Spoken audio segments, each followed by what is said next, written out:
a partir de estos cuestionarios que ustedes han preparado.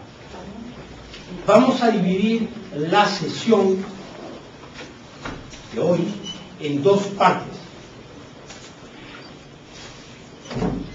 En la primera parte, ustedes van a tener que trabajar, van a comenzar a trabajar un cuestionario que van a recibir ahora, que es el cuestionario que ustedes me hicieron. Esa es la regla, ¿no? Puede ser el que hizo cualquier otro grupo menos el de ustedes. Bueno, ¿qué van a hacer con ese cuestionario?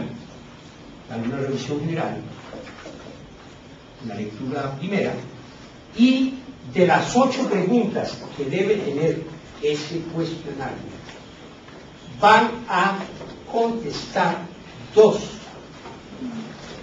en forma oral en la segunda parte de la sesión. Van a ver ustedes que tenemos un método de trabajo muy codificado ya. Y muy codificado no significa que no cambie, pero va cambiando a través del tiempo, de manera más o menos lenta. No hacemos cambios abruptos de un momento a otro, sino que ahí se va afinando, rectificando. Bueno, bien, entonces van a tener ustedes 25 minutos para hacer una revisión primera del cuestionario que reciben, escoger de las 8 preguntas 2 para contestar oralmente, lo que significa que el resto de las preguntas, valga decir, las 6 restantes, deben ser contestadas posteriormente en forma escrita. Las 2 que responden oralmente quedan evacuadas. Significa que no deben ser respondidas en forma escrita, pero las otras 6 sí. Ese texto que llamamos convencionalmente texto de respuesta es el texto que ustedes deben entregarme también en 2 ejemplares. Ese sí debe ser entregado el día antes también, ¿verdad? Es decir, a más tardar el próximo lunes a las 5 de la tarde. 2 ejemplares. ¿Por qué 2 ejemplares? Porque en realidad uno de los ejemplares es para que yo lo revise y lo evalúe y les ponga nota, desde luego. Y el otro ejemplar es para entregárselo al grupo que hizo el cuestionario que ustedes responden, para que reciba respuesta. El grupo que hizo ese trabajo, para que vean qué respuestas ustedes le dieron.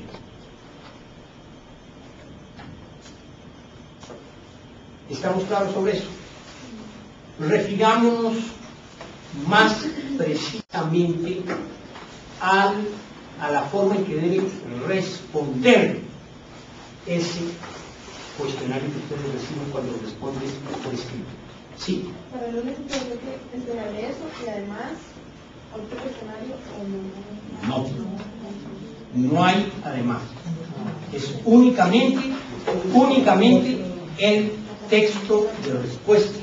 Eso significa que nunca van a tener que entregar ustedes simultáneamente 2 documentos, sino un solo documento, o bien un cuestionario o bien un texto de respuesta. ¿Estamos claros? ¿Alguna otra duda? Bueno, quería indicarles cómo responder, quería precisarles la pauta para ver cómo responder el cuestionario. Y ahora sí, no traje el paño. ¿Alguien tiene por casualidad un paño que me preste temporalmente para escribir en la pizarra? Tiene que ser un paño borrable. ¿Nadie tiene? No.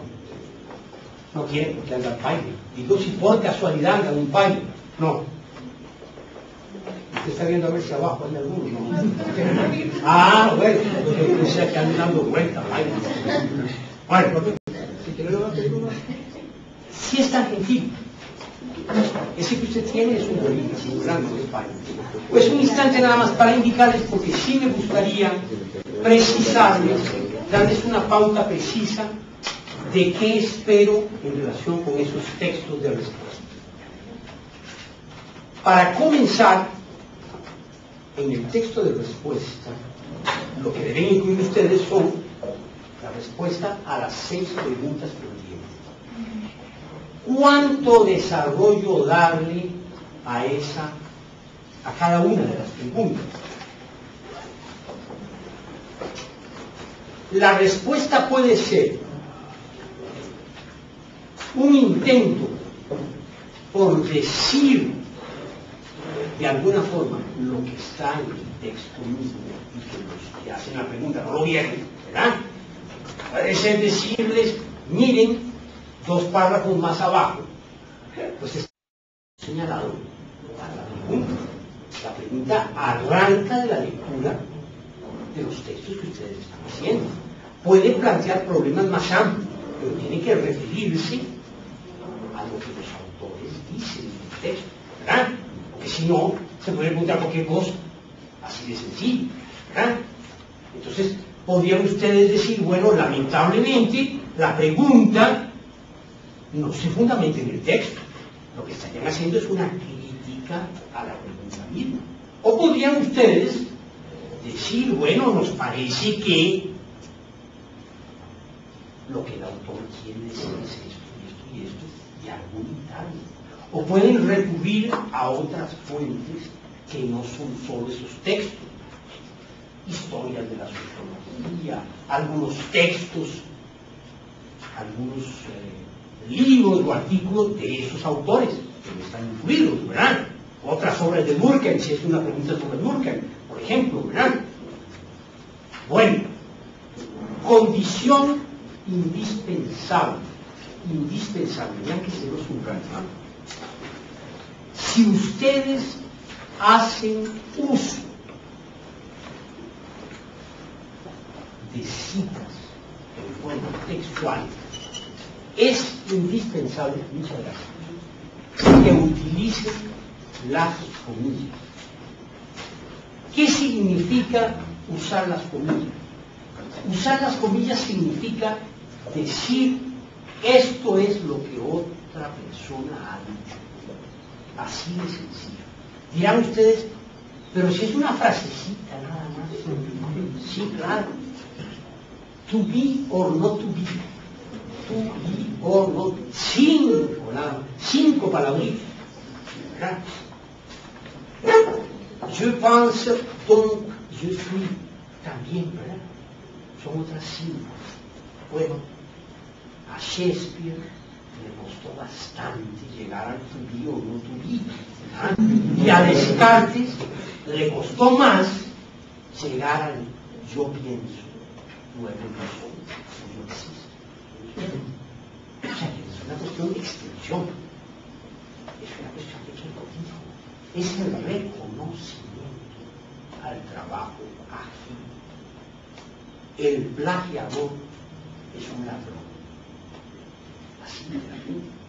Se está robando el trabajo de otra persona. Y usted es un ladrón de pensamiento. Evidentemente, o sea, si no lo metan a la cárcel. Yo digo que se está robando algo. Se está cachando. Ustedes han oído la expresión se cachó algo. Cacharse era como una especie de robo más benigno, ¿ah? Digamos, para no pensar que lo que estoy proponiendo es la penalización, ¿verdad? Con prisión de esa falta, ¿no? Pero sí es una falta. Es una falta, digamos así, de variable gravedad. De variable gravedad. Entonces no me hagan a mí. Ya me ha ocurrido. Esto se los cuento porque es tan sencillo como eso. Alguien dice, la red. ¿Cuántas cosas hay en la red? ¿Cuántas cosas hay en la red? Y para eso sirve Google. ¿Ah? Para eso sirve Google. En Google encuentro yo casi que cualquier cosa. ¿Verdad? Pero, ¿qué pasa con Google? Que yo puedo encontrar en Google lo que otros también encontraron. ¿Ven el asunto? Entonces, si yo tomo, por ejemplo, ustedes ponen por ahí, algo se encontraron en Google, alguien que por ahí no sé, iba a decir un lugar distante, pero no es tan distante, que en Argentina, que en México alguien escribió, y si usted nadie se da cuenta, y transcribe, ¿verdad? Y transcribe. Entonces, ¿qué es lo que ocurre? Que si yo tengo dudas, yo pongo en Google, entre comillas, la frase, hasta 10 palabras máximo, y me aparece, Google me devuelve todos aquellos archivos en los que aparece esa frase textual. ¿Ven ustedes? En otras palabras, que lo que ustedes encontraron resulta más fácil que yo lo encuentre después, en una operación tan sencilla como esta. ¿Ven ustedes? Entonces, citen todo lo que quieran. Bienvenidas las citas, pero como cita, no como plano. Triste historia, me tocó una oportunidad con un artículo mío publicado impreso, que yo había colocado en la red, y yo me lo voy encontrando de un psicólogo supuestamente, que yo nunca conocí, brasileño, que lo había enviado párrafos enteros, varios párrafos, un artículo sobre el tema de la política social. Los había incluido en un artículo que estaba colocado en una revista electrónica de la Universidad de Chile. Y dijo, pero ¿cómo? ¿Pero qué es este descaro? Evidentemente le envió un correo electrónico a él. Sí, mire, luego le aclararon, porque este artículo fue impreso en 1998 y ICBN tal, en una publicación conjunta que hizo en la Universidad de Costa Rica y la UNESCO, que me tocó a mí coordinar. Luego le aclararon qué fue lo que pasó. Y no contestó, desde luego, se desapareció. Entonces me envié al director de la revista, y el director de la revista electrónica, muy apenado, me dice, le estoy enviando un correo, y si no quitamos el artículo. Y evidentemente no respondió tampoco, y quitaron el artículo, lo suprimieron. Yo lo que pedí era que hiciera la cita. Ya el problema si lo quitaban no era problema de ellos, ¿verdad? Bueno, yo estaba muy tranquilo. Cuando voy viendo que lo había enviado también a otra revista electrónica mexicana. Eran ustedes, ¿verdad? Uf, malas prácticas, ¿verdad? Y resulta que le envié. Y sí no dudaron, ¿verdad? Ni lo contactaron, sino que sencillamente lo quitaron. Lo suprimieron. Con mucha pena. O sea que partan ustedes del supuesto de que es posible darse cuenta de lo que ustedes están obteniendo. Partan ustedes desde que los profesores tenemos el mínimo de cultura informática para darnos cuenta, ¿verdad? Que conocemos mínimamente lo que Google es y que estimulamos el uso de Google, pero el uso correcto. Eso es todo. ¿Ven ustedes? De eso se trata. ¿Qué les quiero decir con esto? Que hagan todas las citas que quieran, pero que las hagan bien, que las hagan bien citando la referencia. Cada vez que hay una frase textual, debe haber necesariamente comillas. Bueno, yo supongo que esta observación se las hace en otros cursos también, que es reiterativa, pero es muy importante, ¿ah? Muy importante. ¿Por qué? Porque eso forma parte de la formación de ustedes. Saber usar la información, pensar a partir de lo que los otros pensaron, elaborar a partir de lo que los otros elaboraron.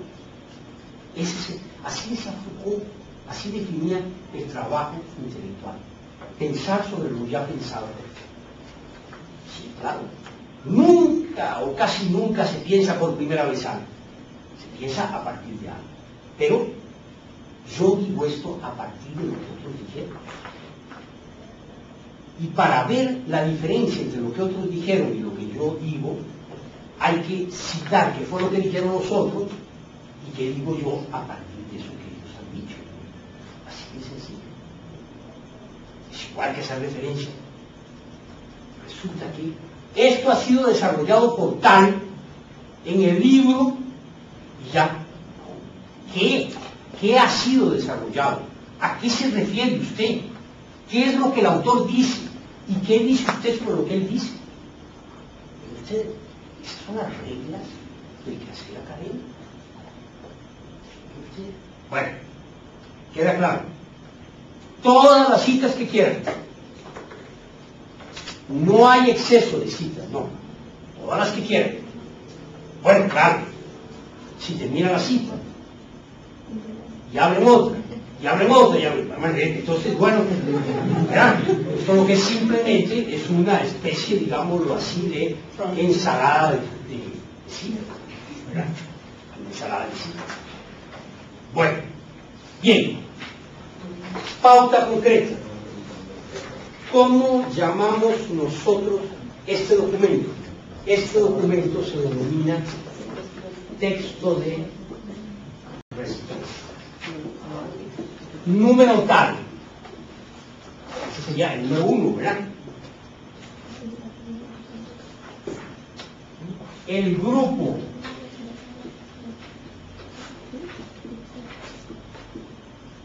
compuesto por A, B, C, D, F, hasta 6 dijimos, ¿verdad? El grupo compuesto por ustedes, los que responden, ¿verdad? Responde el cuestionario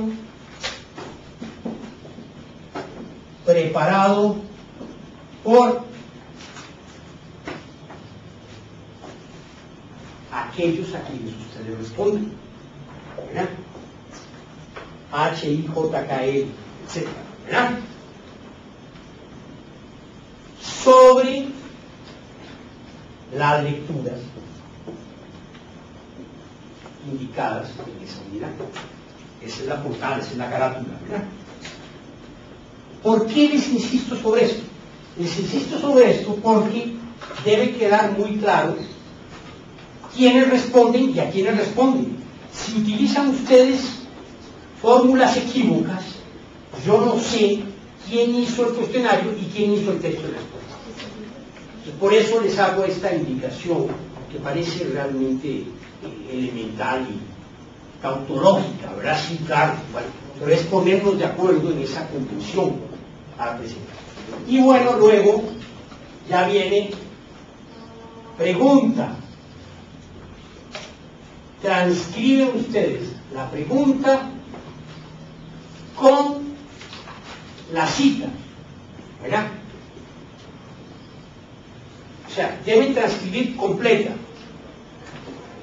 la pregunta que el grupo a quien responden hace y la cita a partir de la cual ellos han hecho la pregunta. Sí. Una duda, ¿todas las preguntas deben tener siempre una cita? Todas las preguntas deben tener siempre una cita. Esa es una regla básica, ¿verdad? Siempre. Puede ocurrir que haya una pregunta que se haga a partir de más de una cita, pero nunca una pregunta que no arranque de al menos una cita. ¿Por qué pueden ser 2 o 3 citas? Porque ustedes quieren mostrar que en la de menos el autor se contradice. Claro, pero tienen que aportar la evidencia y la contradicción en lo que dice el autor, ¿verdad? Y bueno, entonces aportan las 2. En una parte dice eso, página tal, y en otra dice eso. Bueno, eso es muy diferente. No entendemos qué es lo que quiere decir de ustedes. Esa sería una excelente pregunta. Si ustedes se encuentran contradicciones importantes que los autores que están leyendo, caray, buena hora. ¿Ah? Buena hora. Bien. Y luego viene la respuesta de ustedes. Extensión de la respuesta. Variable. Eso sí, que no sean telegráficas. Para ustedes el telegrama ya es un documento prácticamente desconocido. Ustedes no han recibido telegramas en su vida. No, ¿verdad? O sea, si hablamos de mensajitos en el celular, ustedes sí me dan clases sobre eso, pero el telegrama no, ¿verdad? Bueno, pues el telegrama se enviaba originalmente a través del telégrafo, como ustedes saben, ¿verdad? Y había que pagar por palabras. Entonces, claro, la fórmula tenía que ser muy breve, porque había que pagar por palabra. Bueno, con los mensajitos que ustedes envían con el celular también tienen que pagar por palabra, ¿o no? Ah, es por mensaje, es por palabra. Ustedes. Entonces se dice que algo era telegráfico cuando se tenía en cuenta que tenía que ser muy breve, porque se comían los artículos. Bueno, ustedes con los mensajitos se comen muchas cosas. Hay abreviaciones de todo. Es complicadísimo, hay que meterse en ese mundo. Es un mundo interesante, por lo demás, ¿verdad? Cómo se maneja el lenguaje a través de la comunicación de los mensajitos. El tema sociológico es interesante. Ustedes que Thomas y Laniecki, cuando hicieron la investigación en la escuela de Chicago, cuando comenzaba la escuela de Chicago, y querían ver qué pasaba con los inmigrantes polacos, estamos hablando de inicios del siglo, con el arranque, el despegue de la sociedad norteamericana, analizaron las cartas. Es interesante. ¿Qué contaban los migrantes polacos en Estados Unidos a los familiares que habían quedado allá? Así también con los emails, ¿verdad? Ciertamente. Pero ustedes, ¿qué dice la gente en torno a lo que ocurre? ¿Cómo ve lo que ocurre? Bueno, todo por una digresión sobre los telegráficos. Eso pasa, ¿verdad? Bueno, así hasta 8, ¿verdad? 6, perdón. Porque estamos claros que las dos preguntas que han sido evacuadas ahora no van a ser objeto de respuestas. Bien. ¿Alguna duda sobre esto? Estamos claros. Bueno, ¿qué van a hacer ustedes ahora? Ahora lo que van a hacer es esto. Van a, durante 25 minutos, o sea, faltando 5 para las 5, van a reunirse aquí o afuera, a donde quieran, se van a la soda, a donde quieran, ¿verdad? Eso no me preocupa, no es que tienen que estar aquí, por tal de que estén trabajando, que les interese, ¿verdad? Les voy a entregar los cuestionarios y una vez que se los entregue, entonces ustedes realizan esa operación que ya habíamos indicado. Nos reunimos aquí en 25 minutos y vamos a dividir esa segunda parte de la sesión en 2 partes. Vamos a hacer una breve introducción, siempre lo hago, sobre los autores de los textos que han leído ustedes en esta ocasión. Lo que yo llamo una especie de breve información bibliográfica sobre la Biblia y sobre algunas obras de los autores, para que ustedes un poco se imaginen quién era Durkheim, quién era Raymond Aron, ¿verdad? Y no confundan al uno con el otro. Ven ustedes algunos elementos que permitan conocer mejor a los autores.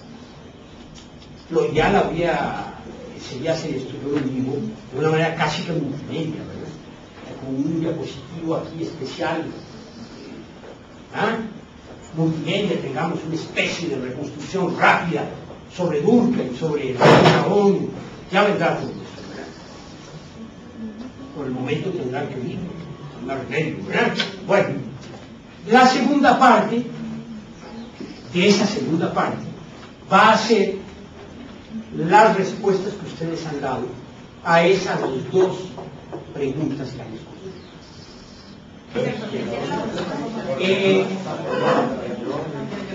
¿Revisaron la antología en la fotocopiadora?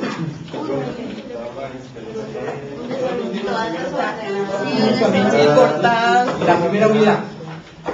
Sí, primero en varios casos no nos dejaron sacar toda la antología por problemas, ¿verdad? Y porque como estaban así, entonces nos dijeron que no, que solamente la primera unidad.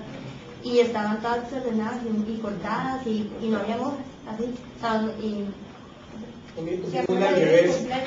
Incompletas, estaban un montón de hojas desordenadas y todo.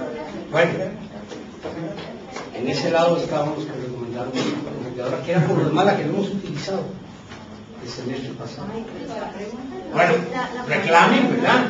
Reclamen lo que falta, porque tiene que estar correcto.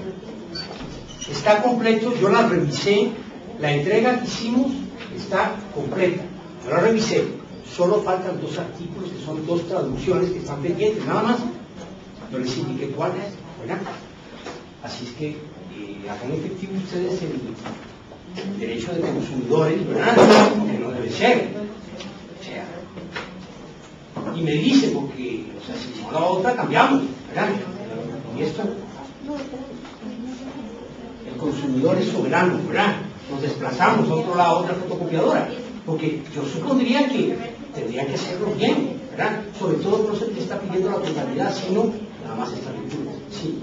Quería decir que las copias de la Sí. el primer capítulo y el segundo, bueno, el primer capítulo, bueno, en general, es la que pasa y es pero digamos, el primer capítulo tiene una hoja así, como rota, no se puede leer para nada, así se le compara. Bueno, ese es el problema ya de la fotocopia.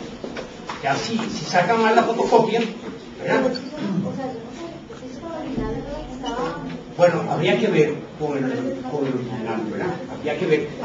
Había una lectura de Budón, yo la saqué adicional y la incluí porque vi que estaba mal, que estaba borroso, pero fue la única que vi claramente borroso, ¿verdad? La primera estaba... No, en realidad fueron ellos, porque yo vi que, digamos, cuando las meten en el código, estaban bien. así, entonces las vuelven al revés. Bueno, ese es el clave, ¿verdad? Ustedes saben efectivo ahí, eso sí, jamás no podemos decir.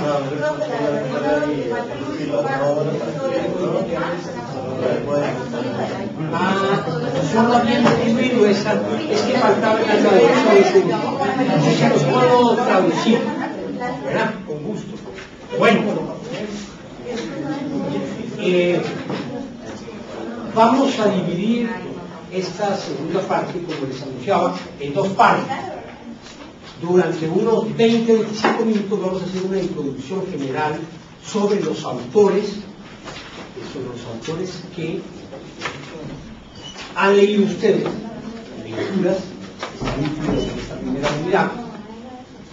Y luego en la segunda parte, como les anunciaba, oiría y eventualmente comentaría las respuestas que ustedes han dado a esas 2 preguntas que hemos escogido. Bueno, en esta primera unidad comenzamos por el principio, claro. Y el principio, en lo que a la sociología francesa se refiere, ineludible Durkheim. Como lo decía Marcel Mauss en un texto escrito pocos años después de la muerte de Durkheim, realmente el iniciador de esa escuela francesa de sociología. ¿Y cómo lo diría Fossonet, que es un coautor de Mauss en una segunda lectura que van a hacer ustedes? En sentido estricto, la sociología en Francia arranca gracias a esa iniciativa pionera de Durkheim, a pesar de que se había hablado de sociología con Comte y podría de alguna forma remontarse una cierta forma de pensamiento pre-sociológico en la obra, por ejemplo, de un autor como Saint-Simon, con quien precisamente trabajó con ustedes. Hay un linaje ahí que se puede establecer. Bueno, ¿qué decir brevemente sobre Durkheim? Porque vamos a hablar en extenso sobre Durkheim, merecidamente.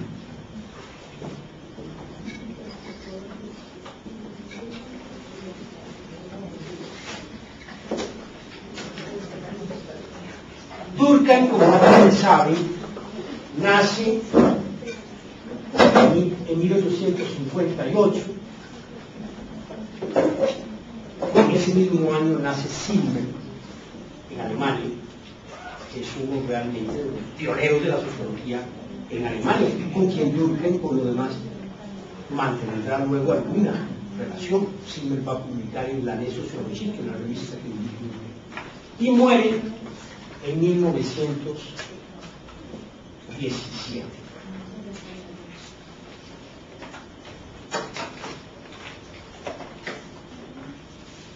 Nace en la Lorena, Lorraine, es una región limítrofe con Alemania, en el este de Francia, en una familia de tradición rabínica.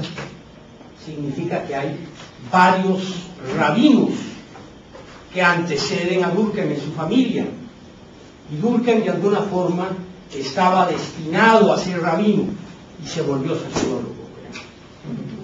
Eso ocurrió con Small, que es el que funda el departamento de sociología en Chicago. Era hijo de un pastor protestante, digan ustedes, se hizo sociólogo, ¿verdad? Bueno, pero luego, claro, los sociólogos se interesan en el fenómeno religioso, ¿y ustedes? Sus razones tienen, ciertamente. Bueno, ingresó a la escuela normal superior. Escuela normal superior, recuerden esto, va a ser una cierta constante en la formación de los sociólogos franceses. Es frecuente que los graduados de la escuela normal superior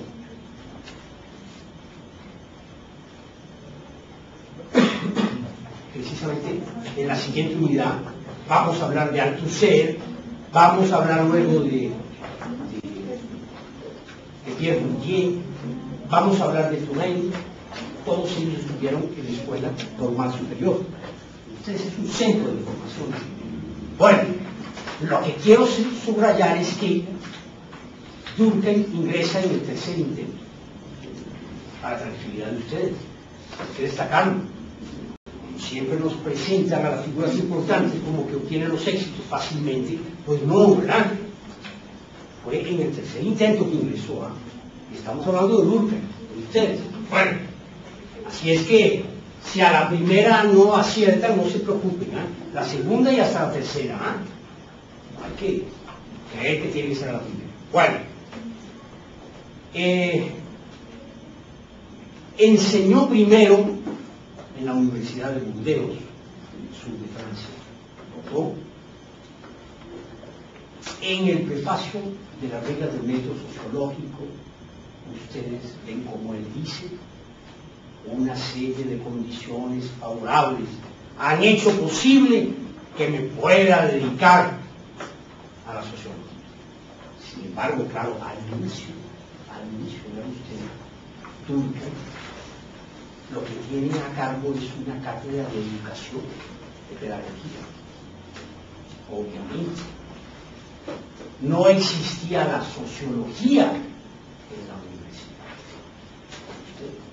E incluso, esta es una anécdota simpática, bueno, más que simpática, yo diría casi dramática, cuando Durkheim defiende en la escuela normal superior el concepto de la adaptación, de sus tesis, resulta que hace relación a Comte, y uno de los que están en el tribunal lo vuelve a ver con serenidad y le dice, no, es como que la sociología puede provocar algún desequilibrio en la mente de la gente.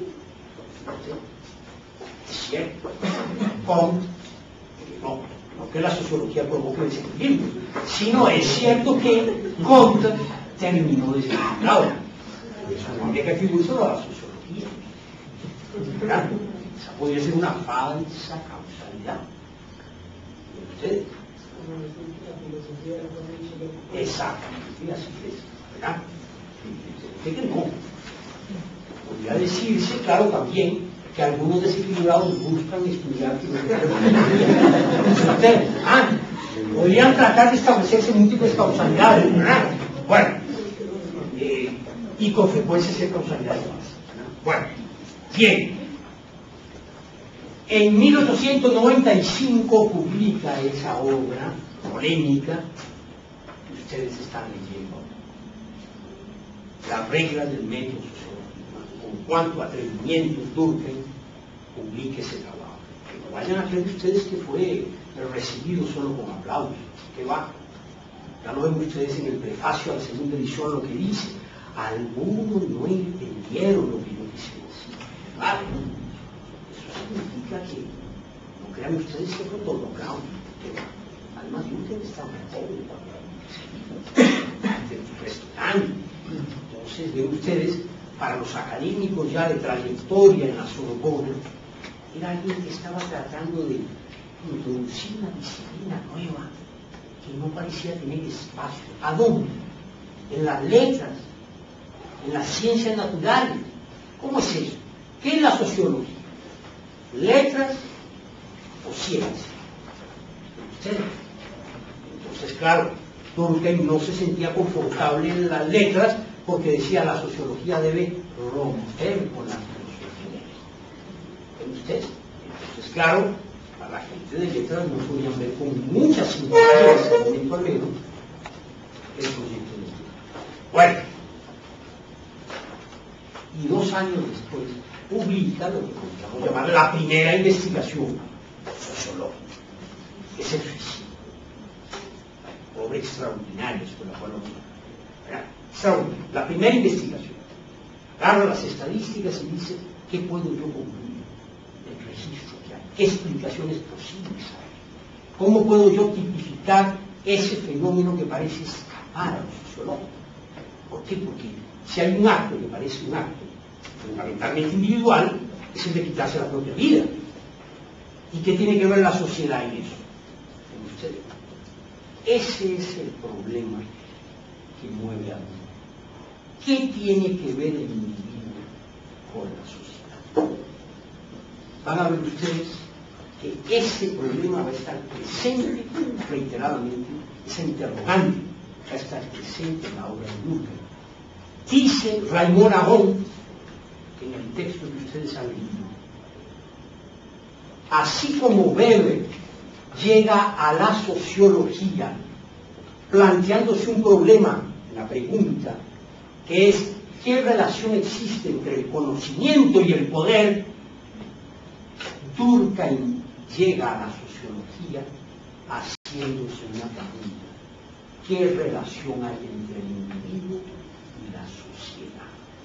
Podríamos traducirlo, o yo lo traduciría en términos contemporáneos: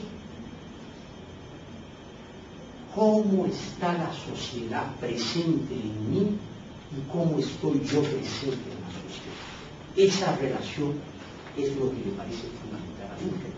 Y van a ver ustedes que esa interrogante nos va a dar una pista útil para preguntarnos cómo en esta historia de la sociología francesa, que vamos a tratar de reconstruir de manera muy parcial, ¿verdad? Inevitablemente. La pregunta va a ser, ¿cómo conceptualizamos, de acuerdo con las distintas escuelas, tradiciones, orientaciones, a ese individuo que actúa en la sociedad? Y van a ver ustedes que esa variante, esa forma diferente de conceptualizar al individuo como agente, como actor, como actante, marca, es un signo que marca la diferencia. Bueno, en 1910, se lo decía antes, logra que se cree una cátedra de sociología en la sociedad. En 1910, apenas en 1910, una cátedra propiamente. Así lo subraya Marcel Mauss. ¿Saben ustedes que el departamento de sociología en la Universidad de Chicago había nacido mucho antes, en 1892, incluso años antes de que Durkheim publicara las reglas del método sociológico? Pero una de las diferencias más notables es que Durkheim logra crear un extraordinario equipo de investigadores, logra formar un extraordinario equipo de investigadores, donde no solo está su sobrino, Marcel Mauss, está también Signan, está Albach, está Hertz, está Celestin Bouvier, está Fossonnet. Es un equipo extraordinario. Louis Couser, el célebre sociólogo norteamericano, decía admirado que nunca se había creado un equipo tan extraordinario de investigación.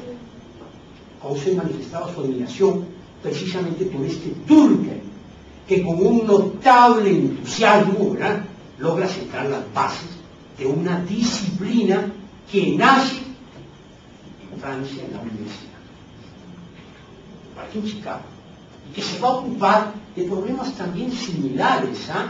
El tema de las migraciones es un tema que tiene que ver también con el problema de la solidaridad, tal y como lo formula Durkheim. Lo que pasa es que en el caso de la escuela de Chicago, de Robert Park, y de Thomas y de Lanier y demás, la orientación va a ser más teniendo en cuenta los migrantes europeos que llegan a los Estados Unidos, pero también el tema de los negros.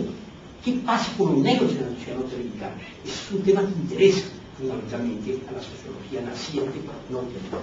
Bueno, por cierto, a los que tienen curiosidades, en Gálica, en el sitio web que tiene la Biblioteca Nacional de Francia, a donde pueden encontrar ustedes, a donde pueden tener acceso a la versión digitalizada de estos textos originales en francés, desde luego, ¿verdad? Pero pueden tener acceso al PDF gratuitamente, desde luego, ¿verdad? Pueden tener acceso a estos textos, no juegan los derechos de autor, son obras escritas hace más de 50 años, todas ellas, ¿verdad? Pueden tener acceso a algo, se los digo, que es una curiosidad interesante, que es oír adulto. Hay una grabación de 1913 en la que oyen ustedes adulto. No esperen sonido estéreo. Esperen sonido estéreo. Pero no esperen, si ustedes leen francés, no esperen entenderlo fácilmente, tampoco. No es fácil. Pero pueden percibir la fuerza, la elocuencia extraordinaria. Eso sí se percibe, aunque no entiendan bien, se percibe la convicción extraordinaria. Durkheim, en realidad, no hay duda de eso, un gran maestro. Y así lo dice su discípulo, así lo escribieron a su discípulo. Un gran maestro, alguien que disfrutaba extraordinariamente, preparaba bien sus cursos, aunque a veces no prestaba atención a las notas que había preparado. Un autor extraordinario, que disfrutó enseñando y que se pasó enseñando toda su vida. ¿No? Una gran analogía entre Kant, por ejemplo, y Luther, en ese sentido, por lo demás, Kant pesa indirectamente sobre Luther. Como puede hacerse una analogía también entre, por ejemplo, Weber y Nietzsche. Los dos tuvieron una experiencia docente muy limitada, muy corta. ¿Usted? Los dos también extraordinariamente productivos, pero digo, como docentes, nada que ver con Kant, que enseñó toda su vida también, y que tenía muchas horas selectivas por semana, y Durkheim, que preparaba minuciosamente sus cursos. Bueno, publica una obra de madurez en 1912, de la cual van a leer ustedes algunos capítulos, las formas elementales de la vida religiosa, un sinnúmero de artículos y trabajos, crea una revista extraordinaria que es la Année Sociologique, que todavía se publica, ¿verdad? Todavía se publica, y en realidad muere relativamente joven, muere a los 59 años. Marcel Mauss, en una nota que escribe, dice en realidad que de una enfermedad, muere de una enfermedad de la que ya sabía un poco el final, prolongada enfermedad. Yo no he logrado determinar claramente de qué murió Durkheim, sí hay un elemento que precipita su muerte. Yo se lo decía que es la muerte del hijo. La muerte del hijo muy joven, ¿no? El resto de años, en el frente de batalla. O sea, Durkheim ni siquiera pudo ver a dónde estaba enterrado. Quiero decir,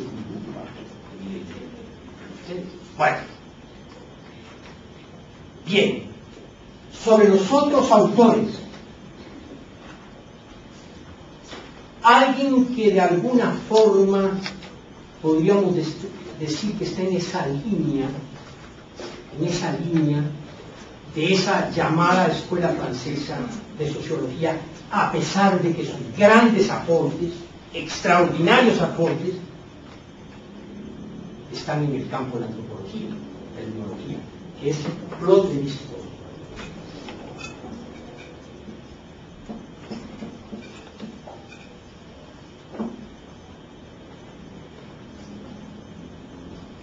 El texto que ustedes están leyendo de Claude Lévi-Strauss apareció en una compilación que hizo a mediados del siglo XX Georges Lugovici, en una serie que se llamaba La Sociología del siglo XX.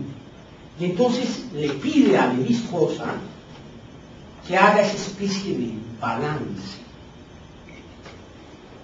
de qué ha hecho la sociología en Francia durante la primera mitad, en realidad, del siglo XX, porque el artículo es escrito en 1947, a pesar de que la obra se llama La sociología del siglo XX. Tiene la extraordinaria utilidad este artículo de que da continuidad también al artículo que ustedes han leído de Durkheim, que se titula La sociología en Francia en la segunda mitad del siglo XIX. Con ustedes hay una continuidad. Bueno, ¿qué decir sobre Lévi-Strauss? Lévi-Strauss nació en Bruselas en 1908. Anda por los 98 años.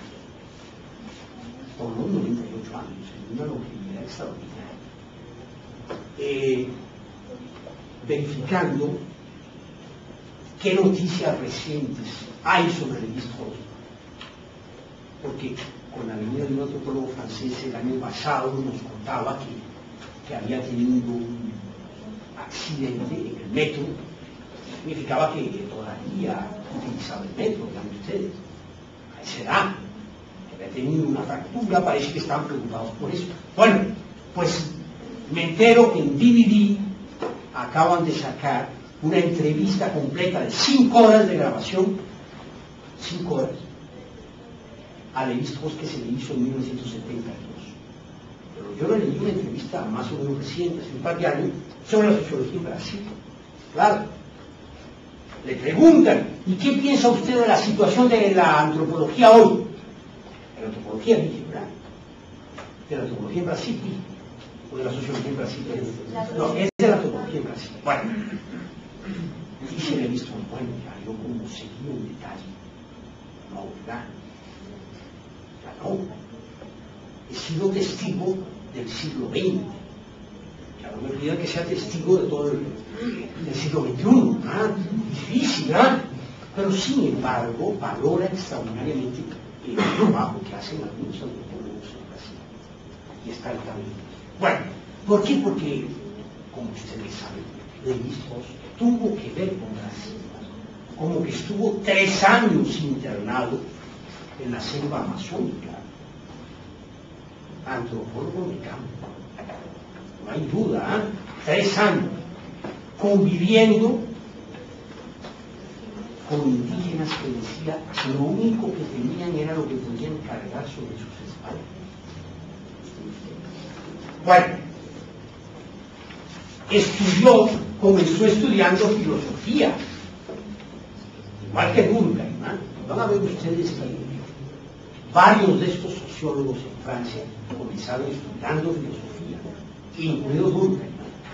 A Durkheim en la Escuela Normal Superior le decían el metafísico. luego iba a distanciarse terriblemente de la metafísica, nada que ver, Por eso mostraba que eran muy buenos, que conocían los clásicos de la filosofía, sin la menor duda, y que tuvieron que escribir sus trabajos de graduación en latín, incluso, no jugar. Bueno, ¿qué pasa con Lévi-Strauss? Comienza estudiando filosofía, pero dice, no es eso lo que yo quiero. ¿Y qué ocurre? Aprovecha una oportunidad, esto lo cuenta en Tristes Trópicos, es una de las obras célebres, ¿verdad? En esta obra, dice Lévi-Strauss, en 1934, un domingo a las 9 de la mañana, recibo una llamada telefónica de Celestin Bouglet, que era el director de la Escuela Normal Superior, y me dice, mire, usted quiere seguir siendo antropólogo. Le había dicho probablemente. Dice, pues sí. Dice, pues bueno, tiene la posibilidad de irse a trabajar con los indígenas a Brasil. Claro, Celestin Bouglet estaba equivocado, porque él creía que los indígenas en Brasil estaban en Sao Paulo, ¿verdad? Y dice Lévi-Strauss que no, en Sao Paulo no había indígenas, ¿verdad? Tenía que introducirse realmente en la selva. Por favor, porque no podemos, ¿verdad? Bueno, les agradecería más bien que se integraran más acá, ¿verdad? Porque están ustedes ahí como... Bueno, ¿qué es lo que ocurre? ¿Qué es lo que ocurre con Lévi-Strauss? Que se va efectivamente a Brasil, se introduce en el Amazonas, ahí permanece 3 años. De esa obra, de ese viaje escribe una obra célebre que se llama Tristes Trópicos, en la que precisamente comienza a preparar algunas de las tesis, que van a ser tesis extraordinariamente radicales y que van a dar lugar al nacimiento de una tradición nueva en el campo antropológico, que es el estructuralismo. Pero va a ser su traslado luego a Nueva York lo que le va a permitir tener acceso a la lingüística estructural, y a partir de ahí va a comenzar luego, regresando a Francia, su tesis de doctorado. Las obras más importantes de Lévi-Strauss, las estructuras elementales del parentesco, que publica en 1948 y que le permite, como les digo, doctorarse en la Sorbona. Publica en el 58, 10 años más tarde, una obra célebre que se llama Antropología Estructural, y que tiene una enorme importancia en las ciencias sociales, así como los 4 volúmenes de una serie que se llama mitológica.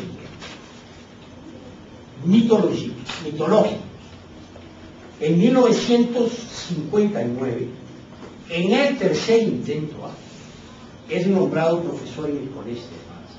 Tercer intento. La tercera vez que es propuesto, logra ser profesor en el colegio. Así como subrayábamos, Durkheim en el tercer intento ingresa en la Escuela Normal Superior, y Lévi-Strauss, probablemente el más importante antropólogo de la segunda mitad del siglo XX, ¿verdad?, logra ser profesor en el Colegio de Francia la tercera vez que se le propone. ¿Entienden? Es estimulante, estimulante, en el sentido de que hay que intentar varias veces. Esa es la primera. Todo parece siempre que esa es la primera, ¿verdad? Hay que ver la historia, qué pasó, lo que costó. Bueno, extraordinario, extraordinario. Probablemente no solo un antropólogo de una productividad y una imaginación sensacional, sino un hombre cultísimo, un escritor de primera. Yo recuerdo haber visto una entrevista en televisión que le hacían cuando estaba en Francia, y el periodista, un poco torpemente, Le decía, pero ¿por qué usted no escribe más? Es lo que había escrito. Y él le decía al periodista, pero sinceramente, le decía, porque me cuesta tanto. Porque me cuesta tanto. Cuando yo oí eso de Levi-Strauss, yo decía, caray, si a Levi-Strauss, que escribe como escribe, le cuesta tanto, no hay derecho a decir que le cuesta mucho a uno, ¿verdad? No, todo nos cuesta, ¿eh? A todos nos cuesta, esa es la conclusión, ¿eh? Escribir cuesta. Cuesta. Bueno, sobre los otros dos autores, alguna información que puede ser de utilidad.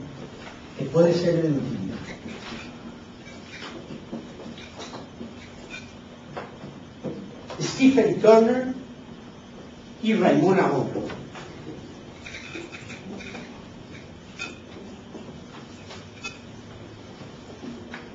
Digamos algo primero sobre Raymond Aron, que hemos colocado acá en el extremo opuesto a Levi-Strauss. Raymond Aron es alguien que, a diferencia de Levi-Strauss, no valora tanto a Durkheim. Y dice, yo trato de aclararle por qué siento una cierta alergia frente a Durkheim, cierta distancia frente a Durkheim. Vean ustedes que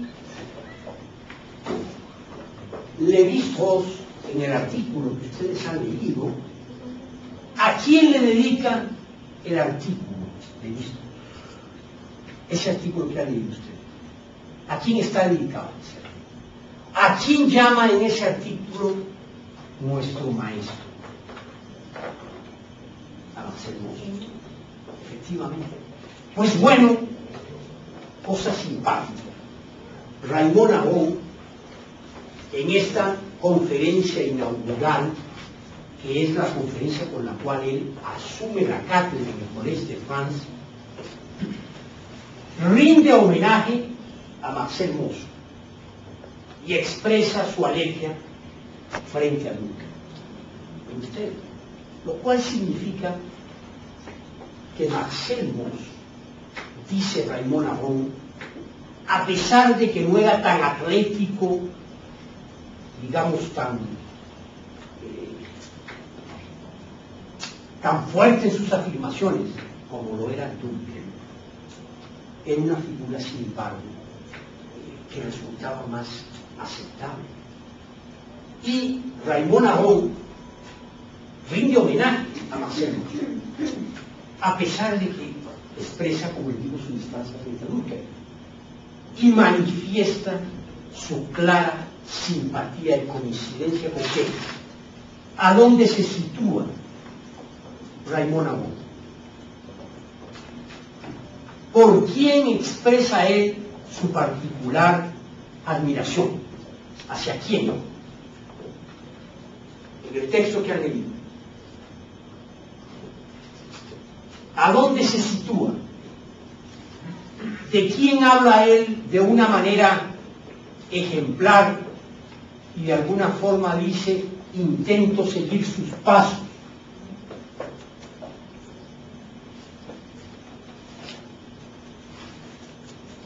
¿Ah? ¿Quiénes leyeron a Raymond Aron? Max Weber. Max Weber. O sea que de alguna forma podríamos decir que precisamente Raymond Aron, uno de los introductores más importantes de la obra de Max Weber en Francia. ¿Verdad? Bueno, y esa es, digámoslo así, ese es uno de los grandes aportes que hace Raymond Aron. Raymond Aron nace en 1905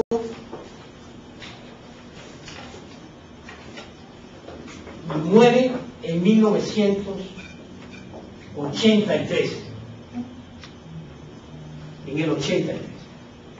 Nace el mismo año que Jean-Paul Sartre, ¿verdad? El año pasado se conmemoraron los 100 años de su nacimiento. Fueron compañeros en la escuela normal superior, ¿verdad? Fueron compañeros de un tercer personaje, había un trío medio siniestro, compuesto por Sartre, Raymond Aron y Paul Nizam, que fue uno de los grandes intelectuales del Partido Comunista Francés. Y había una cuarta excluida, que los veía ese trío de antipáticos, ¿verdad? Y que se llamó Simone de Beauvoir, ¿verdad? Que luego mantendría una relación durable, perdurable con Sartre, precisamente. Una de las grandes inspiradoras del movimiento y del pensamiento feminista, ¿verdad? Sin duda. Bueno,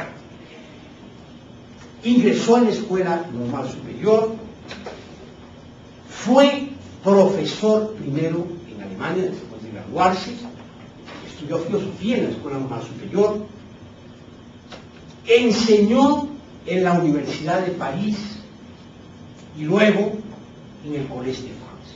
Tuvo además una participación interesante en la resistencia durante el periodo de la ocupación nazi en Francia, porque él estuvo al lado del general de Gaulle, ¿verdad? Fue, como ustedes lo saben, el que realmente dirigió el movimiento de resistencia, ¿verdad? Bueno, Aron estuvo sedado, evidentemente, y tuvo participación. Profundamente influido por Max Weber, por eso les decía que había habido una clara influencia. Dice textualmente: para mí Max Weber es el más importante de los sociólogos. Bueno, en eso coinciden, en eso parece coincidir también buena parte de los sociólogos. En una encuesta que hizo la Asociación Internacional de Sociología, ¿cuál es la obra más importante de sociología escrita en el siglo XX? ¿Saben ustedes cuál fue la que salió de primera? En esa encuesta más hecho, Economía y Sociedad, además. ¿Ustedes? Así es que bueno. Weber estuvo representado originalmente en la tradición sociológica francesa, sobre todo por la obra de Raymond Aron, aunque hay otros que también trataron de dar a conocer a Weber, entre ellos Julian Freud, por ejemplo, de Strasbourg y demás. Bueno, obras importantes de Aron, un sinnúmero, ¿verdad? En la historia de sociología, en el pensamiento sociológico, la sociedad industrial contemporánea. Sus temas de interés fueron el funcionamiento de la democracia, el tema de las relaciones internacionales, que no es un tema frecuentemente tratado por los sociólogos, ¿verdad? Obviamente Aron estuvo allí, estuvo muy próximo, digámoslo así, a lo que sería el área propiamente de la ciencia política, sin duda. Bueno, Stephen Turner, el más joven, ¿verdad? Contemporáneo, sin duda alguna que no hay relación en cuanto al aporte que han hecho estos tres, ¿verdad? Que son tres figuras de primera línea, ¿verdad? En el campo de la sociología francesa. Turner nace en 1951, está vivo todavía. Se dedicó tanto a la sociología como a la filosofía. Es profesor actualmente en la Universidad del Sur de la Florida, en los Estados Unidos. Ha escrito sobre historia del pensamiento social, sobre epistemología, sobre metodología. Tiene un libro publicado hace pocos años en el que reúne varios trabajos sobre la obra de Max Weber, ¿verdad? Se conoce tanto a Durkheim como a Weber. Y el artículo que hemos incluido es un artículo interesante porque se plantea esa pregunta: ¿qué hace que una obra como Las reglas del método sociológico pueda ser considerado un clásico? Bueno, eso es lo que quería decirles de manera introductoria sobre los autores de los textos que han leído. Y entonces ahora sí comenzaríamos revisando las respuestas que ustedes han dado. Vamos a proceder de esta manera.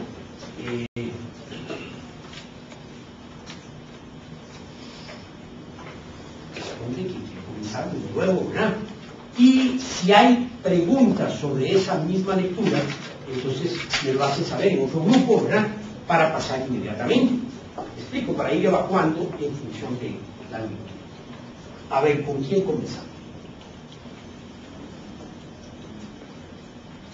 Sobre los textos de Durkheim, ¿quién tiene respuestas que dar sobre las lecturas de Durkheim? A ver, adelante, por favor. Bueno, tenía una situación que ya la pregunta número 1 a la lectura de la regla de la. Sí.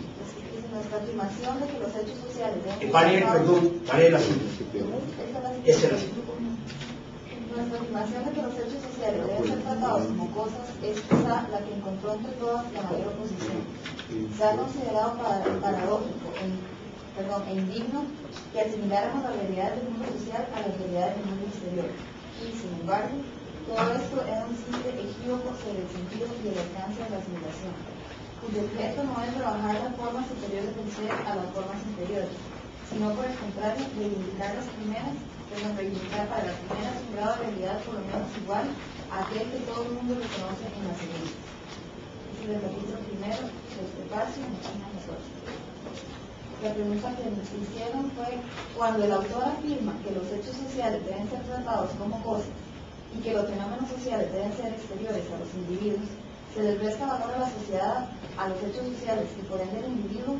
O por el contrario, la idea contribuye a la objetividad de la investigación social y por tanto al desarrollo de las ciencias sociales. Explico. Bueno, primero nosotros consideramos que en la misma pregunta había como dos opciones de respuesta, ¿verdad?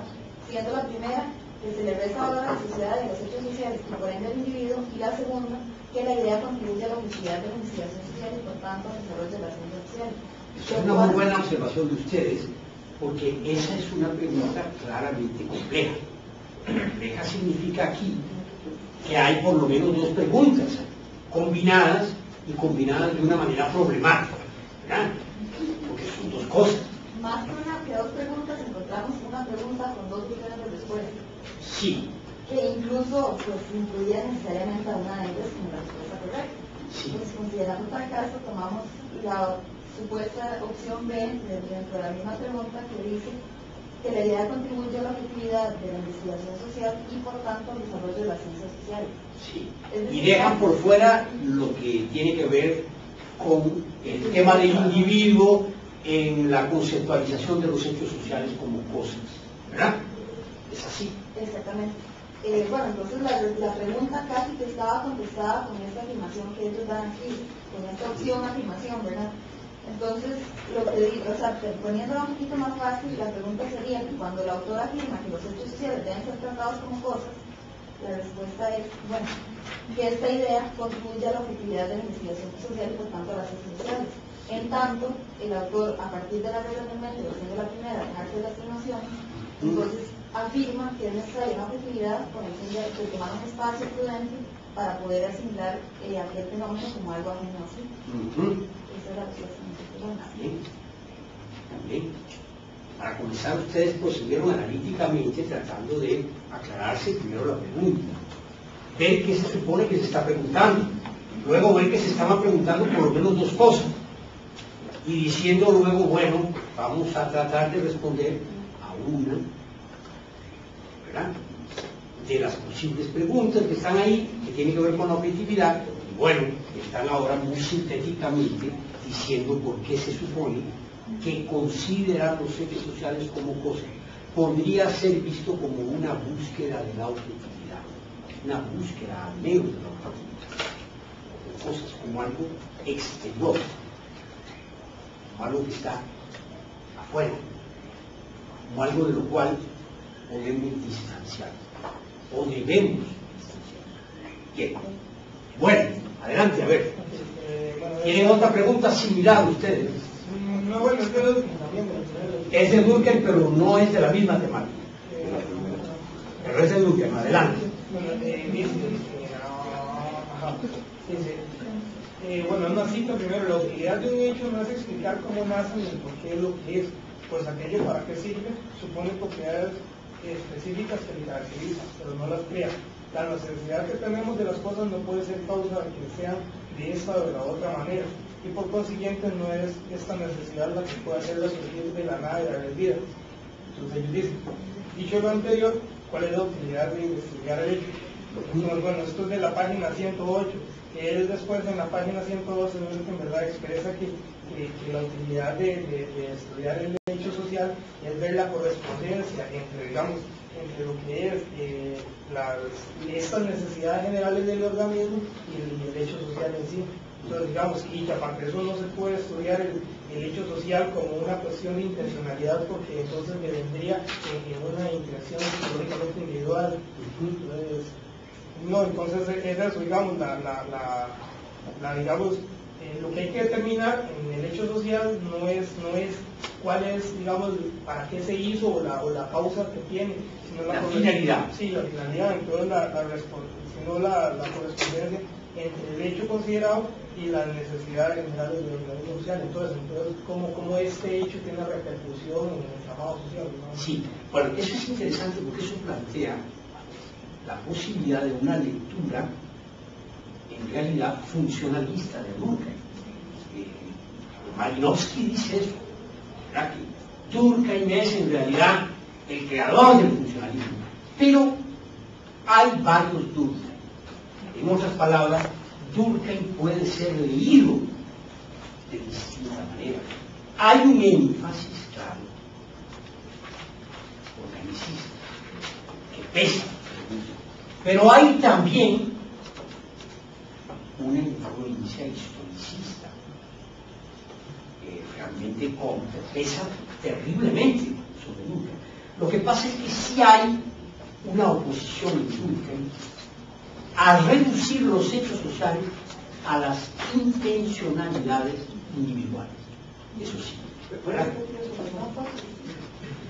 ¿Qué cosa? A ver. Ciertamente, ustedes hacen bien en subrayar cómo Durkheim trata de ver las consecuencias de los hechos sociales en función de lo que puede ser la totalidad social. Este Durkheim es un Durkheim que podríamos no solo llamar funcionalista, sino holista, que tiene en cuenta, digamos, las repercusiones sobre el conjunto, pero no se reduce a un análisis simplemente organicista. Durkheim también puede ser visto como un autor que tiene en cuenta el desarrollo histórico, o sea, que le da importancia al proceso de la historia, a donde sí Durkheim no coincide, es que los hechos sociales son el simple resultado de las intenciones de los individuos. O sea, hay algo más en el hecho social que no es en modo alguno, que no puede ser reducido a la sumatoria de las intenciones individuales. Eso también, digamos, ¿Me quedó claro? ¿O no le quedó claro? Si claro que no le quedó claro, todavía me dice que no le quedó claro. No, es que, bueno, en mi caso a mí chocas con algo que creí entender. A ver. Es que, a ver. Lo que usted dice, que Durkheim dice, es que la sociedad es el conjunto de ese resultado de... A ver, que los hechos sociales son o adquieren una especie de realidad independiente de los individuos que lo hacen posible, el hecho social. O sea, son los individuos los que actúan, pero el resultado es el hecho social. En otras palabras, no se reduce a lo que los individuos simplemente hacen. El que lo hagan conjuntamente, combinadamente, da una resultante, que es una resultante diferente de lo que sería la simple sumatoria. ¿Verdad? Eso se refiere a que la idea de que la sociedad no son los elementos que lo componen, sino las funciones. Pero no son las funciones, son las instituciones, todo el entramado social. El entramado social las prácticas sociales, las instituciones sociales, las creencias, las costumbres, la organización social. Profesor, yo creo que eso se evidencia mucho, digamos, la cuestión de cómo él tiene una visión histórica, y aparte de eso, no tan funcionalista. En ese sentido, estamos hablando por el hecho de que él dice, digamos, que hay ciertos hechos sociales que no tienen ninguna función, o porque la han perdido, o porque... Entonces digamos, él lo que dice entonces es que por eso no se pueden estudiar esos hechos sociales con más de una función, porque ya la función no está ahí, y si ahí está, ahí está. Ven ustedes que el mismo Durkheim hace su crítica, de alguna forma, a lo que va a ser luego el funcionalismo. Profe, antes de eso, cuando yo tengo una pequeña duda. Sí. El aceptar que alguna cuestión no tenga cabida dentro del entramado social no implica que debe ser funcionalista, sino que es otro tipo de funcionalismo que expresa que puede existir la posibilidad de un elemento que no tenga una finalidad específica, sino que simplemente no se logró aceptar en el momento de la sociedad. Que no están llenando una necesidad. O sea, es que el funcionalismo supone que las prácticas, que las instituciones responden a necesidades sociales. Pero hay prácticas que no responden a necesidades sociales. Eso no se podría equiparar, digamos, a la teoría o a las ideas que propone Mero, sobre la funcionalidad y funcionalidades y cuestiones, digamos, así, que no, o sea, que no todo tiene que responder a una necesidad, que creo que Mero es bastante crítico del parte. Merton toma una crítica al funcionalismo, pero sin distanciarse completamente del funcionalismo. ¿Verdad? Claro, muy posteriormente. Pero la crítica de Merton está referida fundamentalmente, como usted está indicando, a Paso. Bueno, sí. Está hablando de eso, que hay una pregunta sobre ese tema. Adelante, ya terminamos con ustedes. Ok, adelante por favor. Y si viene otra de Durkheim, también, adelante. Un hecho cultural puede existir aunque no sirva para nada, ya porque nunca se adaptó a un objetivo vital, ya porque perdió toda utilidad que pudo tener por fuera, y ahora se mantiene con la sola fuerza del hábito. Hay efectivamente más supervivencias en la sociedad que en el organismo. Esta es de su Y hay una segunda cita que dice: el origen primario de todo proceso social importante ha de buscarse en la estructura anterior del grupo social. Ahora la pregunta dice: según los anteriores fragmentos de la lectura de Levi-Strauss, filosofía francesa, ¿de qué forma puede caracterizarse la presencia de un enfoque funcional e histórico en Durkheim? Entonces, bueno, tiene estrecha relación, claro, con la pregunta que ustedes tenían. Lo que nosotros tomamos en cuenta es que, bueno, para empezar, la relación que se hace con el organismo ya remite necesariamente a alguna forma de funcionalismo, en tanto pretende hacer una relación entre los organismos vitales, el humano, etcétera, con respecto a la sociedad. Entonces, bueno, además de las funciones con un fin, ¿verdad? De las funciones técnicas. Y bueno, ese es el tipo de funcionalismo al que yo quería referirme ahorita, que como estaba diciendo, que es otro tipo de funcionalismo, que por aceptar que existan segmentos que no necesariamente tienen una adhesión inmediata, no deja de ser funcionalismo. Y bueno, entonces dice, eso es para completar la existencia de un enfoque funcional. Y con respecto al histórico, eso remite más que nada a la segunda cita, que dice que el origen primario de todo proceso social importante debe buscar en la estructura interior del grupo social. Es decir, que Durkheim también toma en cuenta un proceso anterior social que ha construido de alguna manera la sociedad actual. Entonces, incluso en la lectura hablaba de los valores. Entonces, que los valores actuales no pueden tomarse de forma acontextual, sino que tienen que tomarse en cuenta el proceso histórico que las ha venido produciendo. Exactamente. Sí, ahora, claro, vean ustedes que el argumento fuerte es que hay prácticas, hay instituciones, valga decir, hay hechos sociales que no responden a necesidades, en otras palabras, que no son funciones. Ciertamente que podríamos pensar que hay finalidades a futuro, ¿verdad?, que estarían marcando orientaciones, pero eso ya no es estrictamente funcionalista. Eso es más bien un historicismo orientado. Eso es más bien la influencia, de alguna forma, de Comte, como lo vamos a ver, sobre Durkheim. sea, como ustedes han visto también, Durkheim critica a Comte. Durkheim critica a Comte porque dice Comte piensa en la humanidad en su conjunto como un gran organismo, ¿verdad? Igual que Spencer, evidentemente, esos son dos pensadores anteriores que son objeto de la crítica de Durkheim, y lo que tenemos es que pensar no en la humanidad simplemente, en lo que piensa Comte, y llega hasta sacralizarla.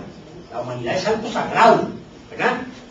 Llega a crear una religión de la humanidad Comte, en esa fase ya final del diálogo de la que hemos hablado. Bueno, pero ¿qué ocurre? Dice Durkheim, si de hacer sociología se trata, lo que tenemos es que plantear como objeto los hechos sociales, delimitarlos, identificarlos, y luego pensar en términos de sociedades particulares, no de la humanidad.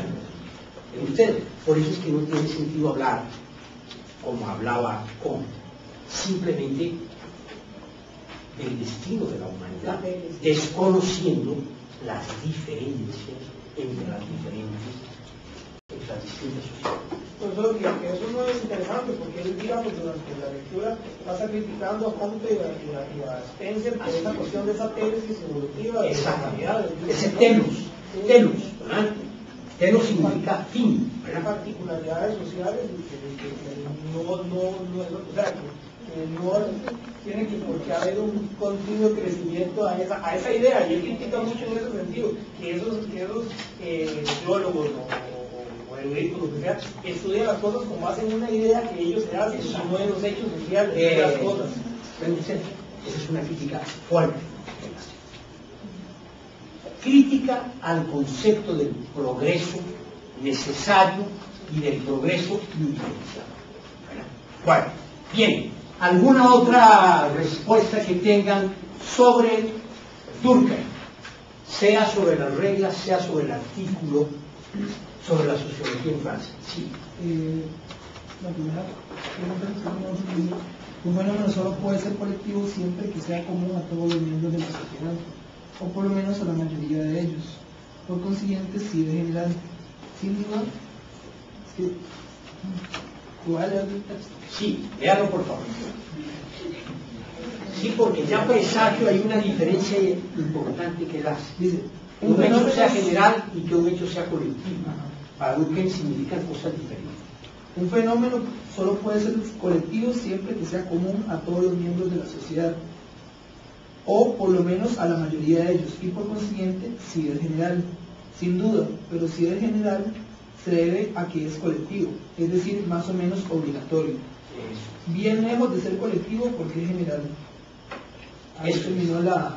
Parece un juego de palabras. Entonces, ahora vamos a referirnos a eso. A ver, ¿cuál es la pregunta? Teniendo en cuenta que un fenómeno colectivo es diferente de un hecho social, explique por qué el autor establece que un fenómeno colectivo es independiente de ser general. Bueno, vean que la primera parte de la pregunta ya plantea problemas, porque eso no lo dice Durkheim. ¿De dónde concluir? A ver, ¿qué dice la primera parte de la Teniendo en pregunta? cuenta que un fenómeno colectivo es diferente de un hecho social, ¿Quién dice que un fenómeno colectivo es diferente de un hecho social? Durkheim no dice eso. Al contrario, dice que un hecho social es colectivo. Pero ustedes, eso denota una lectura incompleta del texto. ¿Y qué es lo que dice la segunda parte? explique por qué el autor establece que un fenómeno colectivo es independiente de ser general. Bueno, eso sí, Durkheim dice que un hecho, que un fenómeno colectivo es diferente de un fenómeno general. A ver, ¿qué dijeron ustedes? Por el juego de palabras. A ver, no, pero es que no es tan juego, sí, parece un juego de palabras. Exactamente. A O ver, sea, si lo leo no rápido, pues sí parece Exacto. un juego de palabras. Nada más sacarlo. O sea, digamos, nosotros nos basamos más que todo en que que lo general casi siempre es obligatorio, ¿verdad? O sea, más o menos, o sea, digamos que la generalidad implica algo obligatorio. Mientras que digamos que el fenómeno colectivo es algo que se da tal vez independientemente, o sea, es algo más espontáneo, exactamente. Es algo como muchas veces irracional, podríamos decirlo así, espontáneo y irracional, ¿verdad? En cambio lo otro ya implica una institucionalidad o algo así como que genera un proceso de... Por eso más o menos fue lo que entendí. Bueno, vamos a tratar brevemente, porque vamos a referir a eso en detalle, pero vamos a referirnos brevemente a esa respuesta.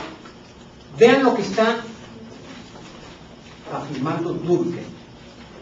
Es distinto lo general de lo colectivo.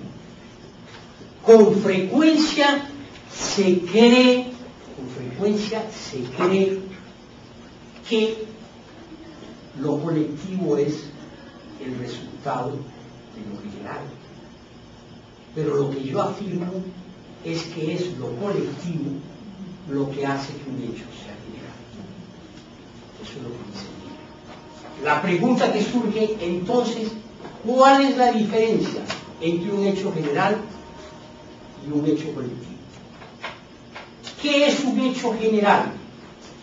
Un hecho cuya presencia podemos determinar en términos estadísticos.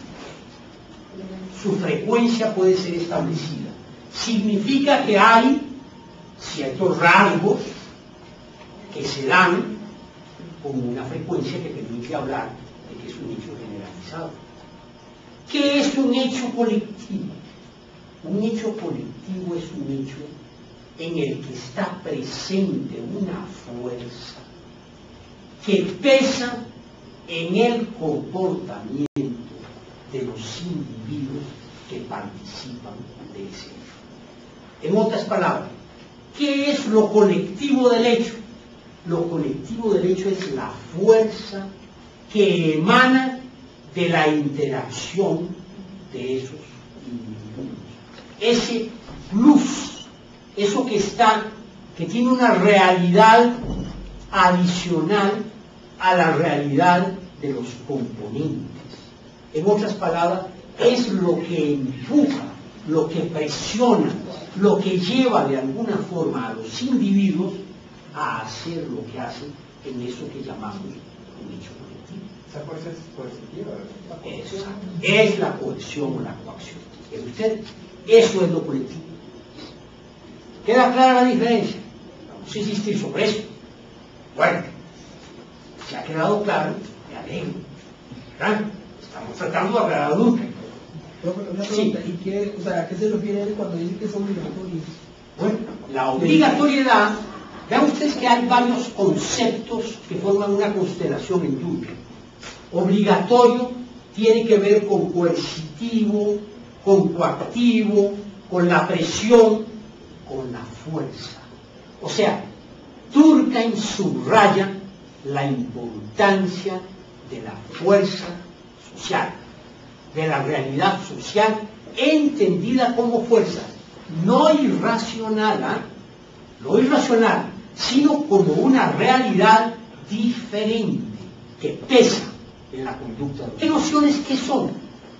Representaciones que no son solo subjetivas, son colectivas también, que compartimos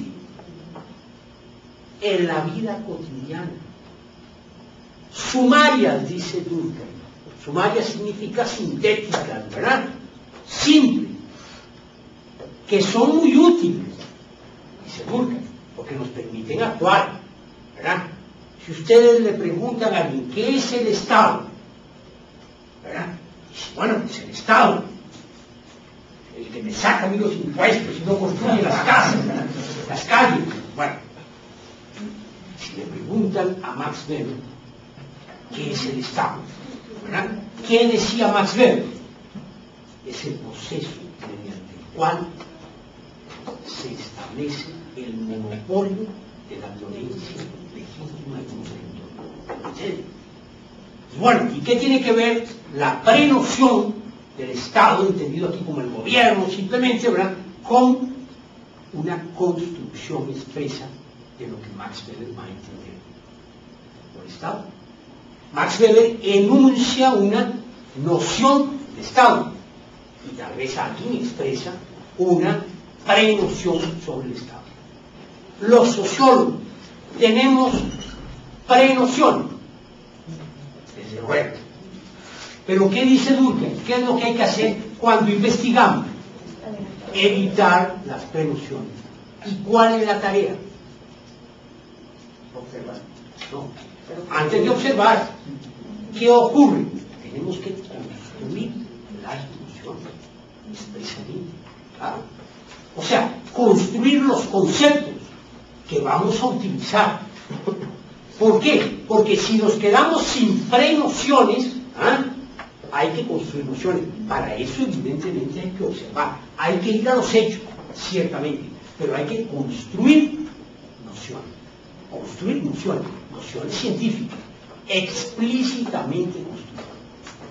Profesor, las nociones que uno, digamos, va construyendo a partir de la labor observativa y científica, no pueden generarle a uno, digamos, cierto conocimiento o ciertas ideas para, partiendo de ahí, no de las prenociones, poder, digamos, criticar lo que ya se ha estudiado, ¿no? Porque, por ejemplo, yo no puedo llegar, es que la pregunta de ellos decía algo así, que si se puede cambiar o criticar. Yo creo que sí, si uno la crítica la hace, digamos, después de que ya ha analizado toda la situación, quitando las prenociones, y puede entender ese fenómeno y ya puede criticarlo. Claro, o sea, es decir, Durkheim dice, el trabajo del sociólogo consiste primero en tratar de construir las nociones, para ello debe evitar las prenociones. ¿Cómo construye las nociones? Observando los caracteres comunes que tienen los fenómenos entre sí. Durkheim se enfrenta a ese problema que vamos a ver cuando tiene que construir una noción sobre el suicidio. ¿Qué es un suicidio?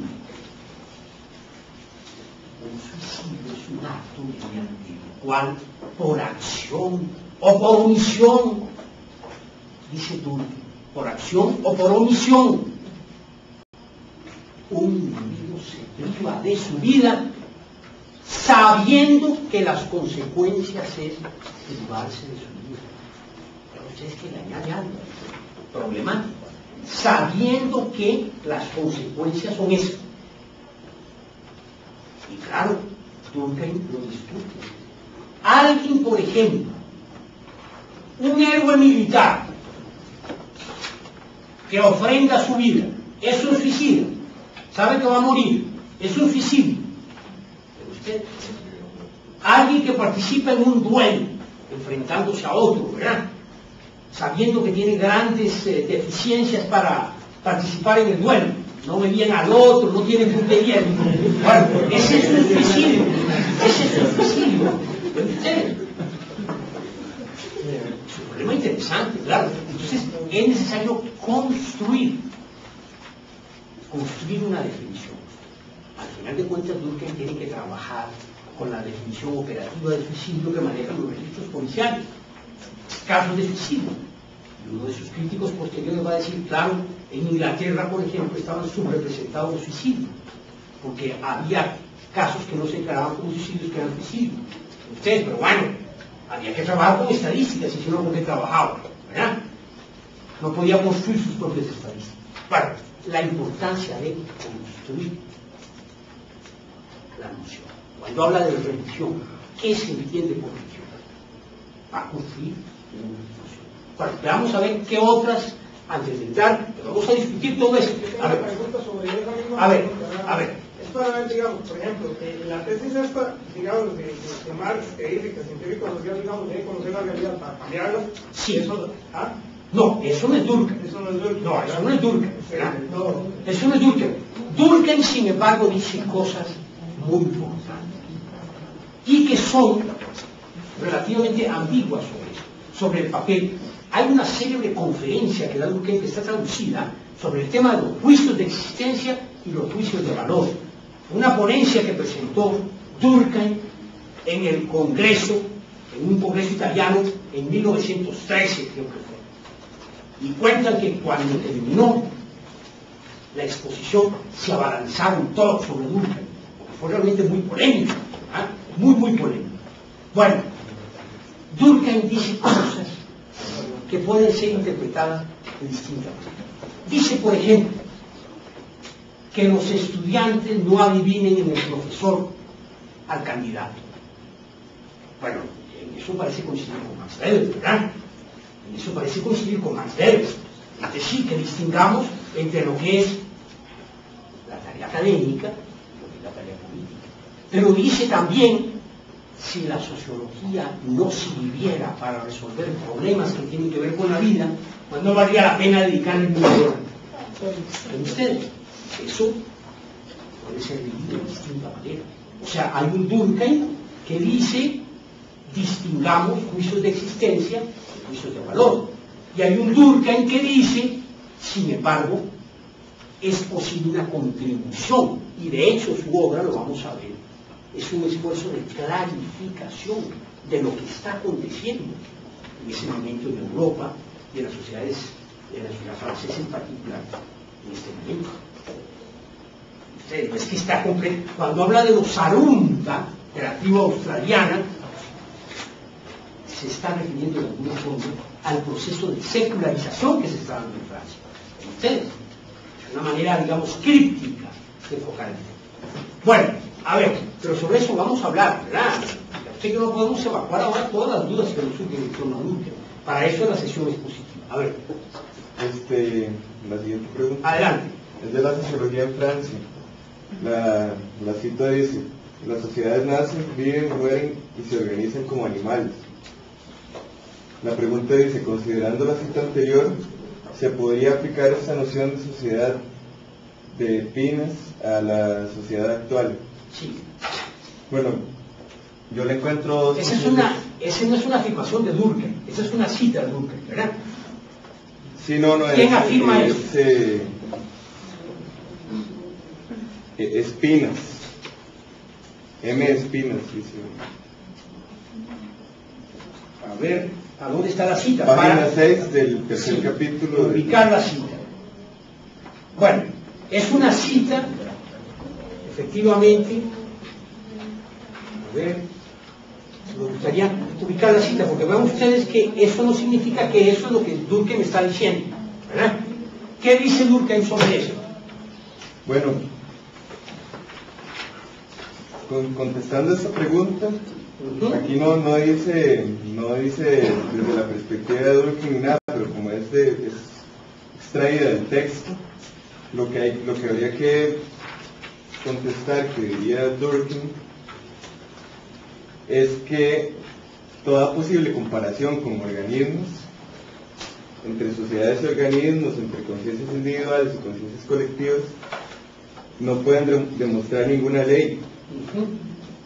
Son simplemente procesos, este tipo de teorías, este tipo de nociones, son simplemente procesos que preceden o que mejor dicho se utilicen cuando una ciencia está naciendo, pero que deben ser desechadas poco tiempo después de que la ciencia se haya consolidado.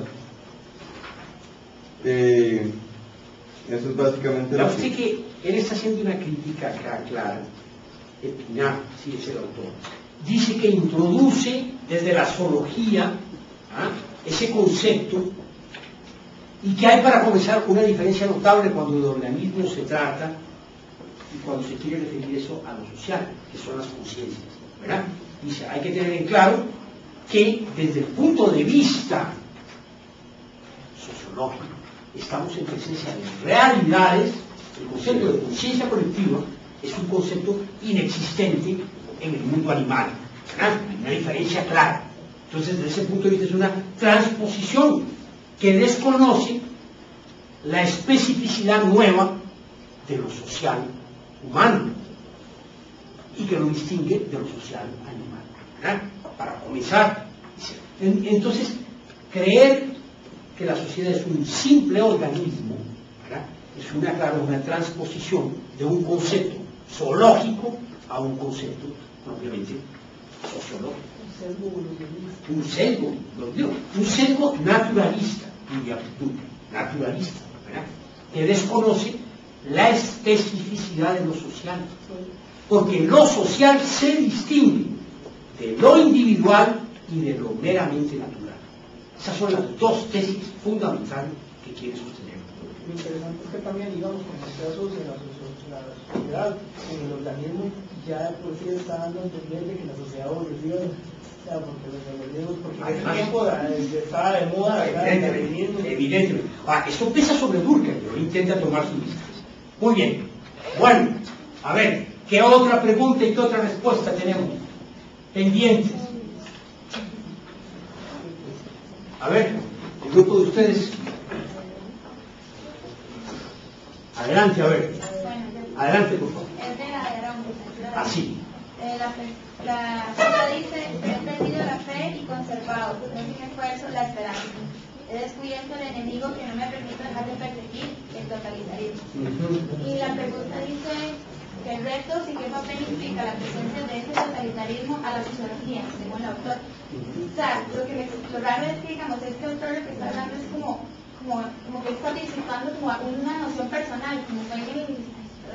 Entonces él está en la época, en Alemania, antes de Hitler y después de Hitler. Así es. Entonces él... Porque él estuvo en Alemania. Vean ustedes que Abón también era judío, ¿ah? Y le tocó vivir ese periodo de crecimiento del nazismo, ¿verdad? Estuvo en Alemania estudiando, ¿ah? Después de haber estado en la escuela normal superior, y entonces dice: ¿qué es lo que ocurrió? Que no vimos, ¿ah? No vimos lo que venía. Vimos lo que venía. O sea, el crecimiento del nazismo en sus inicios, ¿verdad?, no parecía insinuar lo que luego iba a generar, ¿verdad? No parecía. Recuerden ustedes que los nazis, por ejemplo, entre otras cosas, infiltraron las sociedades forales, las sociedades protectoras de animales. Hay un film que ustedes probablemente han visto, ¿ah? La novicia rebelde. Ustedes recuerdan que hay una escena bellísima, un coro infantil que comienza cantando música romántica, bellísima, autóctona, ¿verdad? Y luego lo que le damos es una espástica del hombre. Bueno, sí, claro, como parecía tan exaltante de las raíces. Bueno, dice Abón, bellísima la frase: la fe la perdía y con dificultad conservo la esperanza. Con dificultad. Es una frase construida con mucha riqueza. Me cuesta creer, pero todavía tengo la esperanza de que algo puede venir. Ustedes saben de dónde viene este concepto de esperanza, que es un concepto griego muy lindo. La caja Pandora. Exacto, la caja de Pandora. La caja de Pandora, ustedes saben, ¿verdad? Zeus le da a Pandora la caja, es la más bella de todas. Pandora le da la caja, y dice: eso sí, no se abre la caja. ¿Qué iba a resistir Pandora? Y a ver, ¿qué es la cosa? Comienzan a salir todos los males salidos sin poder ver. Bueno, ¿y qué ocurre al final? ¿Qué ocurre? Eso.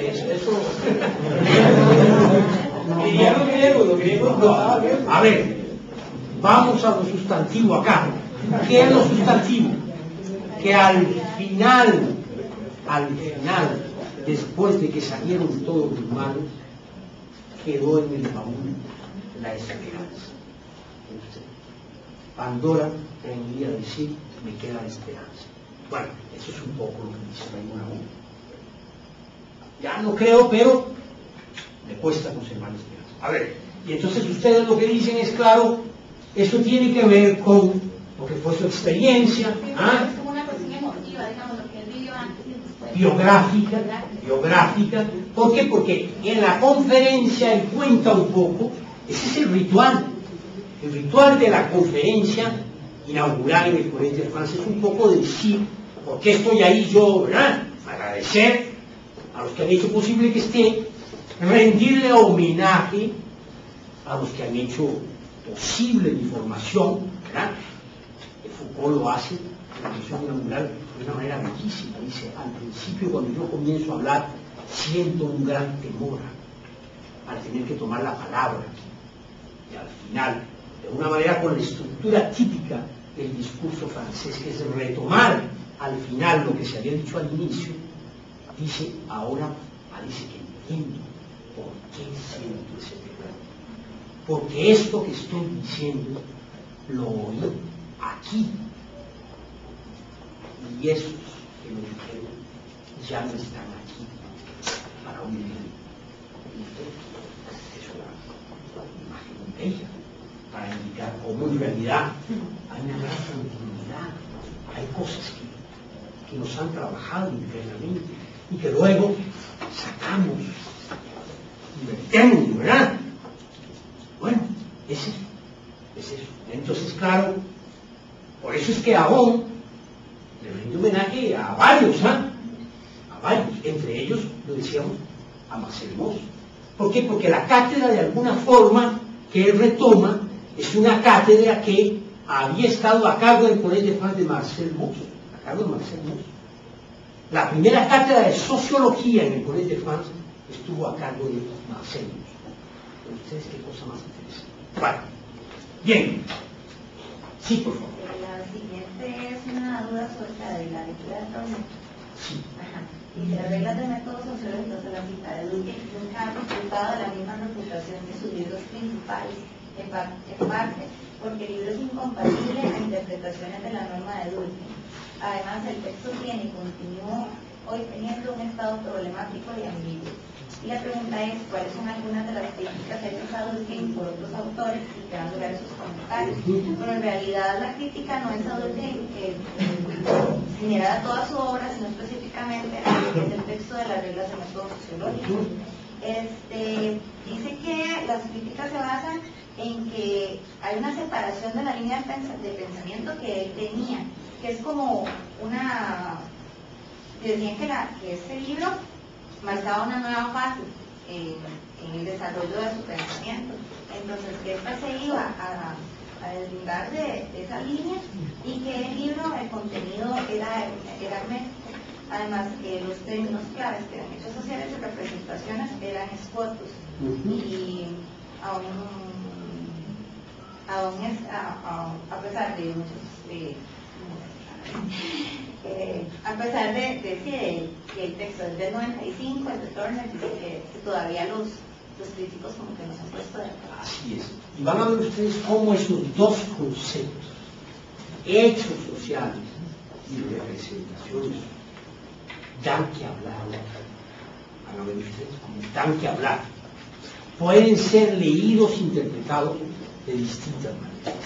Sobre eso vamos a centrar en buena medida la intervención que tengamos clarificatoria sobre esa afirmación polémica y dulce que los hechos sociales deben ser tratados como cosas, ¿verdad? Van a ver ustedes cómo tiene mucha amiga esa afirmación. Bueno, ¿qué otra? Estamos ya prácticamente sobre el tiempo, pero a ver, ¿qué pregunta y qué respuesta están pendientes? A ver, por favor. Esta es de la lectura de la sociología francesa y la cita es: para evitar malentendidos es necesario aclarar algunas otras características de la sociología francesa. Sus representantes nunca consideraron que fuese una disciplina aislada trabajando dentro de un campo de investigación particular, sino que constituye más bien un método o una actitud específica frente a los fenómenos humanos. ¿Por qué los representantes de la sociología francesa no consideraron que esto fuese una disciplina aislada? Nosotros lo vemos a todo el lado de que se habla mucho de que las ciencias sociales trabajan juntas bajo un mismo método, entonces pues tanto no se pueden separar y trabajar diferente. O sea, todas dan bajo lo mismo, pero que con diferentes objetivos y que necesitan unas a otras para poder trabajar. Pero ve usted que Lévi-Strauss está marcando una diferencia del desarrollo de nacimiento de las ciencias sociales en Francia en particular. Dice, por ejemplo, sociología y antropología y etnología han nacido juntas. ¿Quién es de alguna forma el creador de la etnología en Francia? Marcel Mauss. Ustedes. Marcel Mauss trabajó al lado de Durkheim. Ustedes.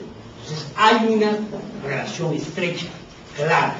Lévi-Strauss, probablemente el más extraordinario antropólogo de la segunda mitad del siglo XX, es el que hace el balance sobre el desarrollo de la sociología de Francia.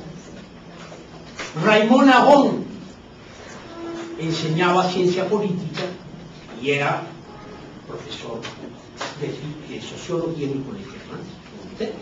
Es decir, ese flujo era un flujo grande y continúa siendo, ¿no? Entre los dos. Bueno, dejamos acá, ¿verdad? Y para la siguiente, sí, Eso nos lo dejamos nosotros, ¿verdad? claro, porque deben ustedes entregarme el texto de respuesta que hagan a partir de la respuesta. No tienen que resolver nada. Por eso yo les pido 2 ejemplares. Uno es para ti. Bien.